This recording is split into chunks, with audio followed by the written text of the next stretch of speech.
যে সেটা হচ্ছে যে নির্বাচন তো একটা হতে চলেছে, তো জানেন এটা হচ্ছে।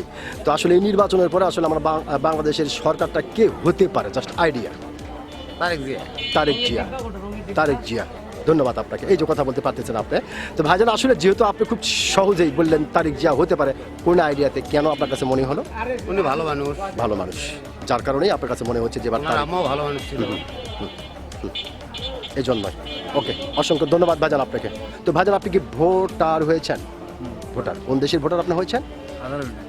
কোন দেশের? বাংলাদেশের। অসংখ্য ধন্যবাদ যে আপনি বাংলাদেশের ভোটার হয়েছেন। তো ভাইজান যেহেতু আপনি বাংলাদেশের একজন সচেতন নাগরিক এবং বাংলাদেশের একজন সাহসী মানুষ, সেই ক্ষেত্রে এই বিষয়টি আপনার কাছ থেকে জানতে চাচ্ছি যে এইবার বাংলাদেশের সরকার কে হতে পারে?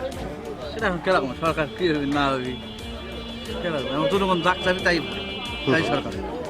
এখন মনে করা হলো প্রার্থী দিকে ভোট দিবে, যাক ভালো লাগবে জনগণ তাকে ভোট দিবে। তাই এই মুহূর্তে তো পাওয়া যাচ্ছে না কি হবে না হবে, এই মুহূর্তে কারণ যা আছে কাকে দিবি দিবি। কে কাকে ভোট দেবে বলা যাচ্ছে না। তার মানে আপনি যেটা বোঝাতে চাচ্ছেন যে হয়তো সুষ্ঠু একটি নির্বাচন হওয়ার পরে আমরা হয়তো জানতে পারবো যে কে দেশের সরকার হলো। অসংখ্য ধন্যবাদ ভাইজান আপনাকে, খুব গুরুত্বপূর্ণ কথা এটা আপনি বলেছেন এবং অত্যন্ত সাহসিকতার সহিত বলেছেন। আমি আশা করবো আপনার এই গুরুত্বপূর্ণ কথাটি ও সাহসী কথাটি বাংলাদেশের অনেক মানুষের কাছে জায়গা করে দেবে। অসংখ্য ধন্যবাদ আপনাকে।